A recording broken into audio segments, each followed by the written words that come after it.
Hello students, welcome to एमपॉली। So बच्चों, कैसे हैं आप सब? जल्दी से कमेंट करके मुझे बताइए कि आप सबकी पढ़ाई कैसी चल रही है। जल्दी से कमेंट करेंगे। कोई डाउट तो नहीं आ रहा है, कोई प्रॉब्लम तो नहीं आ रही है, एग्जाम का ज़्यादा डर तो नहीं लग रहा है? जल्दी से कमेंट करिए और बता दीजिए। अब हम स्टार्ट करने वाले हैं अपना लेक्चर नंबर 25, जिसमें हम स्टार्ट कर रहे हैं आपका चैप्टर नंबर 5, जिसका नाम है प्रॉब्लम्स इन सीएनसी मशीन। तो सीएनसी मशीन में जितनी समस्याएं आती हैं, जितनी दिक्कतें आती हैं, वो सब हम इस चैप्टर में पढ़ने वाले हैं। तो इस चैप्टर में ये चैप्टर आपको पढ़ने के बाद आपको ये पता लग जाएगा कि सीएनसी मशीन में किस किस तरह की जो दिक्कतें हैं, जो समस्याएं हैं, उनका सामना आपको करना पड़ता है जब आप सीएनसी मशीन का इस्तेमाल करते हैं। प्रॉब्लम हर चीज़ में आती है, प्रॉब्लम लाइफ में भी आती है ना, मशीन में भी आती है। डिपेंड करता है आप किस तरीके से उसको टैकल कर पा रहे हैं, किस तरीके से उसको सॉल्व कर पा रहे हैं। ठीक है। अब मशीन देखो, इंसान तो इंसान के लाइफ में कोई प्रॉब्लम आएगी, इंसान बता देता है। मशीन कैसे बताएगी? जैसे सपोज मशीन का एक ये पार्ट है, ये पार्ट अगर खराब हो गया, अब ये मशीन के अंदर बैठ करके चिल्ला के तो कहेगा नहीं ना, भैया भैया मैं हूं खराब, चेंज कर दो, बदल दो। नहीं, हमें इसको क्या करना पड़ेगा, इसको ढूंढना पड़ेगा कि जो पार्ट है वो कौन सा पार्ट खराब हुआ है, जिसको मैं रिप्लेस करूं और मेरी मशीन फिर से ठीक से काम करने लग जाए। अब जब आप उस चीज को ढूंढ सकते हैं, ठीक है, आप उस चीज को ढूंढ सकते हैं, तो ढूंढने के लिए आपके पास क्या होना जरूरी है? आपके पास नॉलेज होनी जरूरी है। सबसे पहले आपके पास नॉलेज होनी जरूरी है, आपके पास स्किल्स होनी जरूरी है, ठीक है, आपके पास एक्सपीरियंस होना जरूरी है। तो ये कुछ पॉइंट्स ऐसे पॉइंट्स हैं जो अगर आपके पास हैं तो आप आसानी से किसी भी फॉल्ट को ढूंढ सकते हैं, किसी भी फॉल्ट को फाइंड आउट कर सकते हैं। ठीक है। अब देखिए, इस जो लेक्चर है उसमें हम पढ़ने क्या क्या वाले हैं, उससे पहले एक थोड़ा सा सेल्फ प्रमोशन कर देते हैं। एमपॉली पर आपको मैकेनिकल के सभी subjects free of cost complete syllabus के साथ पढ़ाए जाते हैं। अभी तक चैनल को सब्सक्राइब नहीं किया है तो प्लीज़ कर लीजिए, लेक्चर को लाइक कर दीजिए, शेयर कर दिया करिए। और 6 सेमेस्टर वाले जो मेरे स्टूडेंट्स हैं, जो रेगुलर स्टूडेंट्स हैं, वो उनकी एक जिम्मेदारी है जो आज मैं उन्हें देने वाला हूं। उनकी ये जिम्मेदारी है कि आपके जो जूनियर हैं, ठीक है, जो भी सेकेंड ईयर में हैं, आप उन्हें एमपॉली के बारे में बताएंगे। ठीक है। अब मेरे लिए अगर आप कुछ करना चाहते हैं तो बस इतना कर दीजिए कि चैनल को सब्सक्राइब करा दीजिए, शेयर करते रहा करिए, अपने जूनियर्स से बताइए। ये एक आपकी रिस्पॉन्सिबिलिटी भी है, कल को वो भी अच्छे से पढ़ पाए, वो भी अपने कोर्स को टाइम पर कंप्लीट कर पाए। तो बस इतना मेरे लिए कर दीजिए, ये काफ़ी है मेरे लिए। अब देखिए, इसमें हमें टॉपिक्स क्या क्या पढ़ने हैं। इस चैप्टर में हमें टॉपिक्स पढ़ने, सबसे पहले हम इंट्रोडक्शन पढ़ेंगे। इसका छोटा सा इंट्रोडक्शन है, उसमें बेसिकली ये बताया जाएगा कि किस किस तरह के पर्सन की, किस किस तरह की स्किल्स की हमें ज़रूरत होती है किसी भी प्रॉब्लम को फाइंड आउट करने के लिए। ठीक है। नेक्स्ट इसमें टॉपिक रहेगा आपका classification of CNC machine faults. तो सीएनसी मशीन के जो फॉल्ट्स होते हैं उनका पूरा क्लासिफिकेशन रहेगा। ठीक है। फिर तीसरा टॉपिक आपका आएगा common problems in mechanical component. ठीक है, जो मैकेनिकल कंपोनेंट्स है, क्योंकि एक मशीन, सीएनसी मशीन में मैकेनिकल, इलेक्ट्रिकल सब मिलकर के काम करता है। ठीक है। तो हम पढ़ेंगे कि मैकेनिकल कंपोनेंट में कौन कौन सी समस्याएं आती हैं, जो कॉमन प्रॉब्लम्स है एकदम। ठीक है। इलेक्ट्रिकल कंपोनेंट्स में कौन सी प्रॉब्लम्स आती हैं, न्यूमेटिक कंपोनेंट्स में कौन सी प्रॉब्लम्स आती हैं, इलेक्ट्रॉनिक कंपोनेंट्स में कौन सी प्रॉब्लम्स आती हैं। उसके बाद हम पढ़ेंगे फॉल्ट फाइंडिंग टेक्निक्स। ठीक है, किस किस तरह से हम फॉल्ट का पता कर सकते हैं, कौन कौन सी वो टेक्निक्स हैं ऐसी। ठीक है। अब सूंघ के तो पता नहीं कर सकते ना, कुछ टेक्निक्स है जो हमें लगानी पड़ेंगी, उन टेक्निक्स के बारे में हम इसमें पढ़ेंगे। Common problems and remedies, online time, fault finding, diagnose tools in CNC machine, ये सारे टॉपिक हम इसमें कवर अप करेंगे। तो एक कंप्लीट सिलेबस है आपका चैप्टर नंबर 5 का, जो हम पढ़ने वाले हैं इसमें। ठीक है। अब सबसे पहले हम इंट्रोडक्शन पढ़ेंगे। ठीक है। इंट्रोडक्शन, कुछ चीज़ें लाइफ में बहुत इंपॉर्टेंट होती है, जैसे मनी इज़ वेरी इंपॉर्टेंट। अभी आप लोग छोटे हैं, बड़े हो जाओगे ना, अभी 2-3 साल में बड़े हो जाओगे, है ना, शादी वादी का नंबर आएगा। तो अगर छोटी गाड़ी से अपना रिश्ता, सपोज आपको लव मैरिज करनी है, छोटी गाड़ी से रिश्ता लेके जाना अपना, बोल देंगे अभी तो हमारी लड़की पढ़ रही है, ठीक है ना। अब पता है मज़ा जब आएगा, अब बड़ी गाड़ी से ले जाओ रिश्ता लेके, ठीक है, तो बोल देंगे कोई बात नहीं, आप शादी कर लो, बाद में भी पढ़ लेगी, है ना, बाद में पढ़ा लेना, शादी के बाद पढ़ा लेना। और अगर आप बाइक से चले गए अपना रिश्ता ले गए कि मैं शादी करना चाहता हूँ, पता है क्या बोल देंगे तुमसे? या तो तुम्हें भगा देंगे, या फिर सिंपली तुमसे बोल देंगे कि भैया हम तो बाहर शादी नहीं करते, हम तो अपनी कास्ट में शादी करते हैं, अपने खानदान में शादी करते हैं, हम बाहर नहीं करते शादी, ठीक है। तो इसलिए रेपुटेड पोस्ट पे जाओ, अच्छी पोस्ट को हासिल करो, मेहनत करो, पैसा कमाओ खूब, तभी मिलता है लाइफ में। बिना पैसों के इज्जत और प्यार कभी नहीं मिलता, ध्यान रखना। इज्जत और प्यार चाहिए ना, पैसा कमाओ। इंट्रोडक्शन, अब परिचय पढ़ने वाले हैं इसका चैप्टर का। सबसे पहले पहला topic, CNC machine tools are based on the perfect combination of mechanical and electrical. तो सबसे पहली लाइन हमें यह बता रही है कि जो सीएनसी मशीन टूल है वो मैकेनिकल और इलेक्ट्रिकल का एक बहुत ही बढ़िया कॉम्बिनेशन है। मैकेनिकल भी इसमें काम करता है और इलेक्ट्रिकल भी इसमें काम करता है, ठीक है। फिर उसके बाद बोल रहा है CNC machine tool are variety of reasons for problems, some may be electrical component quality problems, some may be design problems, some may be assembled problems to correct a fault, accurate analysis of failure and reasonable solutions of the fault is required for diagnostics in a complex process and requires a comprehensive knowledge। इसका क्या मतलब है? इसका मतलब simple सा ये है बच्चों कि ये बोल रहा है कि कुछ प्रॉब्लम्स मैकेनिकल की वजह से आती हैं, कुछ प्रॉब्लम्स इलेक्ट्रिकल की वजह से आती हैं, कुछ प्रॉब्लम्स डिजाइन की वजह से भी आ जाती हैं, कुछ प्रॉब्लम्स असेंबली की वजह से भी आ जाती हैं। तो आपको पता चल रहा है कौन कौन से वो पॉइंट्स हैं जिस वजह से प्रॉब्लम्स आ रही हैं, ठीक है। मैकेनिकल की वजह से ही प्रॉब्लम आ रही है, इलेक्ट्रिकल की वजह से ही प्रॉब्लम आ रही है, इसकी डिजाइनिंग में कोई फेलियर आपने कर दिया तो उसकी वजह से भी प्रॉब्लम आएगी, असेंबली अगर ठीक से नहीं हुई है तब भी प्रॉब्लम आ रही है। तो ये वो पॉइंट्स है जिस वजह से क्या हो रही है, प्रॉब्लम अकर हो रही है, प्रॉब्लम क्रिएट हो रही है, ठीक है। तो ये एक छोटा सा इंट्रोडक्शन है। तो हमें उन प्रॉब्लम्स को सॉल्व करने के लिए कंप्रिहेंसिव नॉलेज का होना जरूरी है, एक प्रॉपर नॉलेज का होना जरूरी है, पता होना जरूरी है, तभी हम उस प्रॉब्लम को टैकल कर सकते हैं, उस प्रॉब्लम का पता कर सकते हैं और उस प्रॉब्लम को सॉल्व कर सकते हैं। पता करना भी सब कुछ नहीं होता ना, उसको सॉल्व करना भी जरूरी है। अब देखो, CNC comprises of mechanical, electrical, electronics, pneumatic components, personal computers and even programmable controllers. Therefore, an operator of CNC must make himself familiar with the common problems encountered in these components, their symptoms and their detection. अभी हिंदी में भी पढ़ेंगे इसको, है ना। अभी हिंदी वाले बच्चे सोच रहे होंगे सर ने हिंदी में डेफिनेशन नहीं लिखी है, लिखिए, अभी पढ़ाऊंगा। ये बोल रहे हैं कि जो सीएनसी है उसमें मैकेनिकल भी है, उसमें इलेक्ट्रिकल भी है, उसमें इलेक्ट्रॉनिक्स भी है, उसमें न्यूमेटिक भी है, ठीक है, वायवीय भी है, सारे कंपोनेंट्स लगे हुए हैं। तो जो और पर्सनल कंप्यूटर्स भी हैं। तो जो इंसान, जो ऑपरेटर उसको चला रहा है, उसका उनसे फैमिलियर होना जरूरी है, उन कंपोनेंट्स का उसे जानना जरूरी है, ठीक है। उसके बाद क्या होगा, तभी वो कॉमन प्रॉब्लम्स को पता कर पाएगा और उन कॉमन प्रॉब्लम्स को का सॉल्यूशन निकाल पाएगा। तो वही चीज घूम करके आ रही है क्या, कि आपके पास नॉलेज, स्किल्स और एक्सपीरियंस तीनों होने जरूरी है, तभी आप किसी प्रॉब्लम को पता कर सकते हैं। तो मेन काम देखो, मशीन कितनी एडवांस हो जाए, ऑपरेटर की जरूरत हमेशा होती है। तो ऑपरेटर हमेशा सीएनसी पे अवेलेबल होता है। सीएनसी मशीन टूल्स मैकेनिकल और इलेक्ट्रिकल्स के सही संयोजन पर आधारित है। बिल्कुल है सर। सीएनसी मशीन टूल्स समस्याओं के विभिन्न कारण हैं। कुछ बिजली के घटक, गुणवत्ता की समस्या हो सकती है, बिजली की वजह भी हो सकती है, मैकेनिकल की भी वजह हो सकती है, डिजाइन की वजह भी हो सकती है, असेंबली की वजह भी हो सकती है। हो सकता है आपने बहुत सारे पार्ट्स को सही से ना जोड़ा हो, तब भी दिक्कत आ सकती है, ठीक है। तो हमें क्या है, वही चीज दोबारा से लिखी गई है कि ये क्या है, CNC machine mechanical, electrical, electronic, न्यूनतम कंपोनेंट, पर्सनल कंप्यूटर और यहां तक कि प्रोग्रामेबल कंट्रोलर भी शामिल है। इसलिए सीएनसी के ऑपरेटर को इन घटकों में होने वाली सामान्य समस्याओं, उनके लक्षणों और उनकी पहचान से खुद को परिचित कराना चाहिए, ठीक है। इसीलिए जब भी आप किसी भी कंपनी में जाते हैं तो आपकी पहले ट्रेनिंग कराई जाती है। ट्रेनिंग का मकसद क्या होता है, ट्रेनिंग का जो मोटिव होता है, मकसद होता है, वो यही होता है कि आप सारी प्रॉब्लम्स को फेस कर लें, आप मशीन को चलाना सीख लें, आप उसके पार्ट्स को समझ लें, कंपोनेंट समझ लें और आपकी आगे जो है वो काम करने का तरीका सुधर जाए और आपको कोई परेशानी ना आए, ठीक है। नेक्स्ट टॉपिक हमारा रहेगा classification of CNC machine faults. तो सीएनसी मशीन का जो वर्गीकरण है, ठीक है, सीएनसी मशीनों का जो वर्गीकरण है वो देखो किस किस बेसिस पे किया गया है।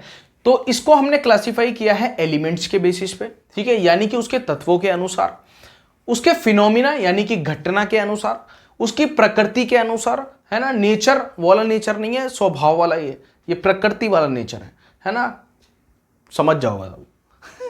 अकॉर्डिंग टू द कैरेक्टरिस्टिक, विशेषताओं के अनुसार। तो ये चार प्रकार पे क्या है, मशीन को हमने क्या किया है, क्लासिफाई किया है, और इसके बेसिस पे हम फॉल्ट्स को पढ़ेंगे। तो सबसे पहले हम पढ़ेंगे आपका एलिमेंट्स के बेसिस पे, तत्वों के आधार पर। तो तत्वों के आधार पर जब हम पढ़ते हैं तो ये दो टाइप के होते हैं, मैकेनिकल और इलेक्ट्रिकल। ठीक है, the fault elements can be divided into mechanical and electrical faults. दोष तत्वों को यांत्रिक और विद्युत दोष में विभाजित किया जाता है। तो यांत्रिक और विद्युत दो प्रकार के जो हैं तत्व, उनमें विभाजित इसको किया गया है। सबसे पहले हम पढ़ेंगे मैकेनिकल, फिर हम पढ़ेंगे electrical. Mechanical failure often occurs in the moving part such as screw, guide rail, bearing, spindle, gear shaft, mechanism, hydraulic and other. तो देखो मैकेनिकल फेलियर होगा तो किसी मूविंग पार्ट में होगा। ठीक है, मैकेनिकल में क्या होता है, मोशन होता है, जनरली मोशन होता है। तो क्या होता है, स्क्रू भी फेल हो सकता है, कोई पार्ट भी फेल हो सकता है, गाइड रेल भी फेल हो सकती है, बेरिंग फेल हो सकता है, स्पिंडल भी फेल हो सकता है, गियर शाफ्ट मैकेनिज्म भी फेल हो सकता है, हाइड्रोलिक फेलियर भी हो सकता है। तो इस तरह का कोई भी फेलियर अगर हुआ है, मशीन चल नहीं रही है, तो आप समझ जाइए कि मैकेनिकल फेलियर हुआ है। तो आपको क्या है करना है, यांत्रिक फेलियर के बारे में आपको पता होगा। अगर पता होगा तो आप उसको समझ पाएंगे। चलती भागों में अक्सर यांत्रिक विफलता होती है, जैसे पेंच, गाइड रेल, असर, धुरी, गियर शाफ्ट तंत्र, हाइड्रोलिक और अन्य। तो ये जो हुआ, ये हुआ आपका मैकेनिकल एलिमेंट फेलियर। अब बात करते हैं इलेक्ट्रिकल की, यानी कि विद्युत की। तो electrical fault including machine tools and electrical cabinet of all components failure में occur within a relay, contractor, servo drive, the spindle drive. अब देखो, जब इलेक्ट्रिकल की बात हो रही है तो इलेक्ट्रिकल कंपोनेंट में फेलियर होगा, विद्युत कंपोनेंट जो है उनमें फेलियर होगा। वो कौन कौन से फेलियर्स होते हैं, कौन कौन से कंपोनेंट्स होते हैं, रिले में ही आग लग गई, रिले फूक गई, बोलते हैं ना रिले फूक गई इस मशीन की, है ना, रिले डलवा के ले आओ, तो रिले फूक गई, दैट मीन्स कौन सा फॉल्ट हुआ है, इलेक्ट्रिकल फॉल्ट हुआ है। ठीक है, आपका फैन चलते चलते क्या होता है, कंडेंसर फूक गया, तो कंडेंसर फूका, कौन सा फॉल्ट हुआ, इलेक्ट्रिकल फॉल्ट। लेकिन अगर मोटर फूक गई तब भी इलेक्ट्रिकल फॉल्ट हुआ, चलना बंद हो गया, मैकेनिकल फॉल्ट हुआ। ठीक है, जिसे कहते हैं ना पंखे का बियरिंग ही खराब हो गया, मैकेनिकल फॉल्ट हुआ। ठीक है, तो मशीन टूल्स और सभी घटकों के विद्युत कैबिनेट सहित विद्युत दोष, रिले, ठेकेदार नहीं, कुछ और होगा यहां पे, कॉन्ट्रैक्टर ठेकेदार लिख दिया उसने ठेकेदार नहीं है, कॉन्ट्रैक्टर मीन जो कॉन्टेक्ट करते हैं from one part two another part, उनको लिख रहा है यहाँ पे, ठेकेदार वाले को वो नहीं है, हिंदी कुछ भी लिखता है। सर्वो ड्राइव, स्पिंडल ड्राइव में विफलता हो सकती है। ठीक है, next, according to the phenomena. जब फिनोमिना की बात करता हूं मैं, ठीक है, घटना के अनुसार, तो ये क्या है, the fault phenomena can be classified into the reproducibility of fault and random failure. तो दो तरह के होते हैं, एक होता है रिप्रोड्यूसिबिलिटी ऑफ फॉल्ट, एक होता है रैंडम फेलियर। रैंडम का तो आपको पता चल रहा है कभी कभी हो रहा है, ठीक है, और रिप्रोड्यूस हो रहा है मतलब कि दोबारा हो रहा है।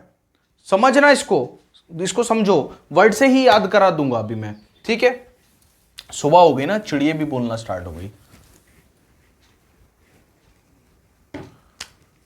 क्या बज रहे, 2:30 बजे उठ जाती हैं चिड़िया। ठीक है, देखो रिप्रोड्यूसिबिलिटी,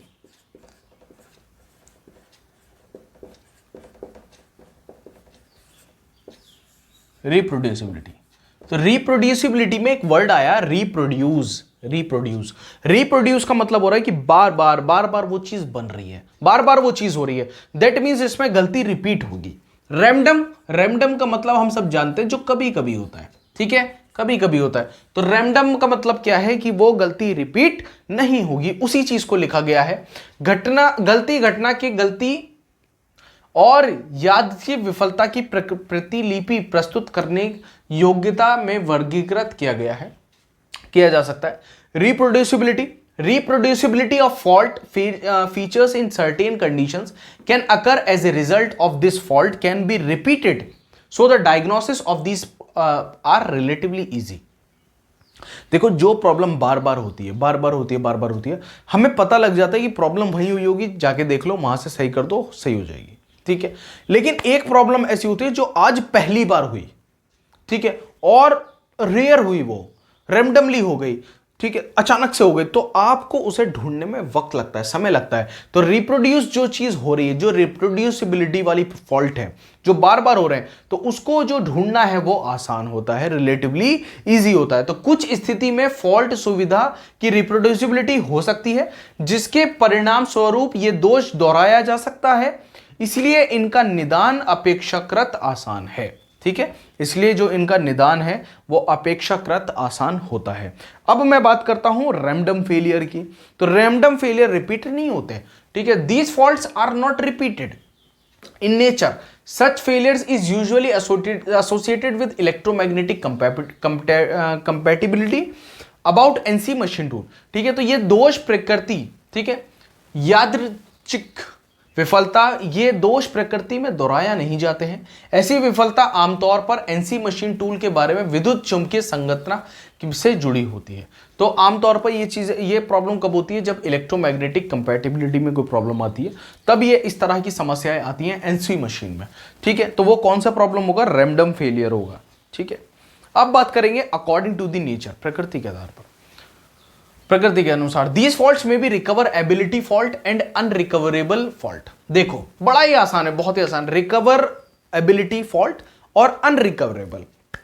रिकवर का मतलब क्या होता है? कि जिस चीज को आप रिकवर कर सकते हैं, कि आप उस चीज की भरपाई कर सकते हैं, या उस चीज के बिना भी काम चल सकता है। एक होता है अनरिकवर। ठीक है, अनरिकवरेबल का मतलब क्या होता है? कि आप उस चीज के बिना नहीं काम कर सकते, आप उसकी भरपाई नहीं कर सकते। तो वही चीज इसमें लिखी गई है। ये दोष पुनः प्राप्ति क्षमता दोष और अप्राप्य दोष हो सकते हैं। Recoverable fault, after these fault occurs the system can continues to operate. ठीक है, जो रिकवरेबल फॉल्ट होते हैं उसमें जो सिस्टम है वो रुकता नहीं है, वो लगातार चलता रहता है। सपोज फॉर एग्जाम्पल आप अपने घर से निकले, आपको कहीं जाना है, अब आपकी जेब में 110 रुपए थे।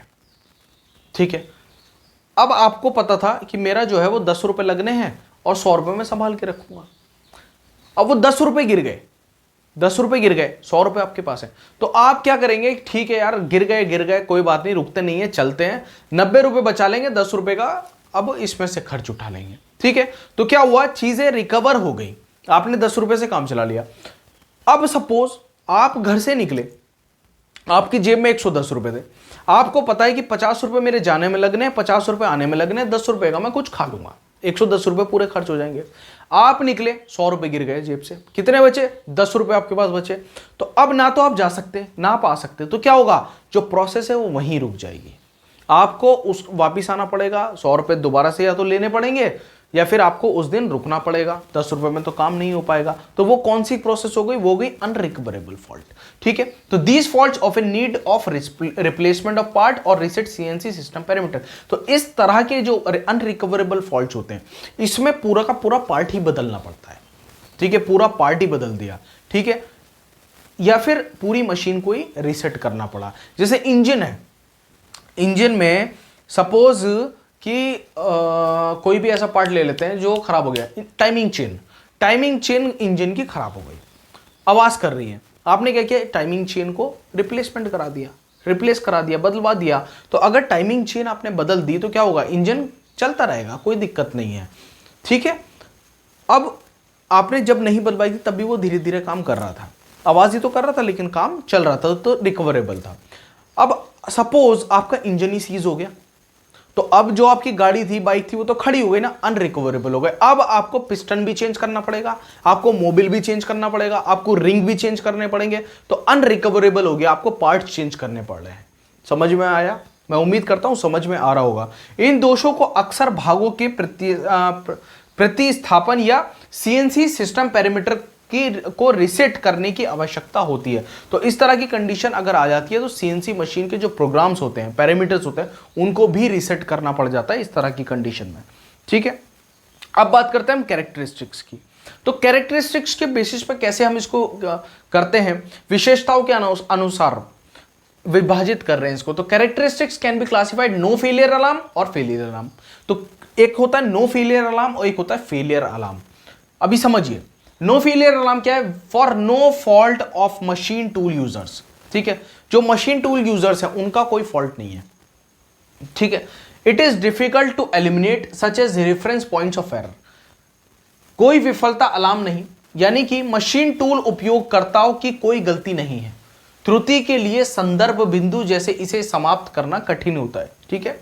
नो फेलियर अलार्म को जब बात कर रहे हैं फेलियर अलार्म की, the failure alarm can be divided into following categories. तो फेलियर अलार्म कई वजह से हो सकता है। देखो, हार्डवेयर की वजह से भी हो सकता है, प्रोग्राम की वजह से भी हो सकता है, ऑपरेटर की वजह से भी हो सकता है, ऑक्सिलरी मूवमेंट की वजह से भी हो सकता है। तो ये सारी कारण बन सकते हैं आपके फेलियर अलार्म के। हार्डवेयर फेलियर होगा तो ड्राइवर पावर सप्लाई मॉड्यूल या ड्राइवर कंट्रोल बोर्ड में कुछ दिक्कत आई है। प्रोग्रामेबल फॉल्ट होगा तो प्रोग्रामिंग सिंटेक्स एरर, कुछ ना कुछ आपने प्रोग्राम में गड़बड़ कर दी है तो अलार्म बोलता रहेगा। ऑपरेटिंग फॉल्ट यानी कि स्पिंडल की स्पीड को लिमिट नहीं किया, स्पीड को बढ़ा दिया या घटा दिया, ठीक है। या dry run to test program, ठीक है, आपने क्या किया, ड्राई रन चला दी, सूखी चला दी मशीन। ऑक्सिलरी मूवमेंट फॉल्ट यानी कि मशीन टूल में कोई दिक्कत आ गई, ऑक्सिलरी मूवमेंट में आ गई या कूलिंग में आ गई या हाइड्रोलिक में आ गई, इस तरह की कोई प्रॉब्लम आई तो ऑक्सिलरी मूवमेंट फॉल्ट हो रहा है। अब देखो, हार्डवेयर विफलता हो रही है या फिर प्रोग्रामिंग दोष हो रहा है, या फिर ऑपरेटिंग फॉल्ट हो रहा है, या फिर सहायक संचलन दोष हो रहा है। तो इन वजहों से क्या होता है, फेलियर होता है। कौन सा, अलार्म फेलियर होता है। अब अलार्म फेलियर भी कुछ टाइप्स के होते हैं बच्चों, कुछ टाइप्स के होते हैं। इसका कुछ टाइप है, जैसे सायरन टाइप है। सायरन देखा आपने, डू डू डू डू बजता है ना, वो सायरन टाइप होता है, ठीक है। बोलता रहेगा, लाल लाइटें जलती रहेंगी। एक होता है बीप टाइप, बीप टाइप बज रहा है, टी टी टी बीप, ये बीप हो रही है, इसको बोलते हैं बीप, ठीक है। और एक होता है डिस्प्ले टाइप, जो आपके डिस्प्ले पे दिखा रहा है लाल, वो हो रहा है कौन सा, डिस्प्ले टाइप। ये है देखो सायरन, इस सायरन भी होता है इसमें सायरन भी बजा सकते हैं, डिस्प्ले भी हो रहा है ना। और ये क्या है, इसमें बीप भी हो सकता है। तो इसी तरह के अलार्म्स मशीन के आसपास लगे होते हैं, जिसके इस हेल्प से हम क्या कर सकते हैं, पता कर सकते हैं कि कहाँ पे फॉल्ट हुआ है, फेलियर अलार्म। अब नेक्स्ट हम पढ़ेंगे नेक्स्ट लेक्चर से common problems in mechanical components, mechanical components पढ़ेंगे। सो इस लेक्चर को प्लीज़ लाइक कर दीजिएगा, शेयर कर दीजिएगा। अभी तक चैनल को सब्सक्राइब नहीं किया है तो कर लीजिए। इसकी पीडीएफ आपको टेलीग्राम चैनल पर मिल जाएगी, डिस्क्रिप्शन में लिंक है, आप वहाँ से ज्वाइन कर सकते हैं। इंस्टाग्राम पर हमें फॉलो कर सकते हैं।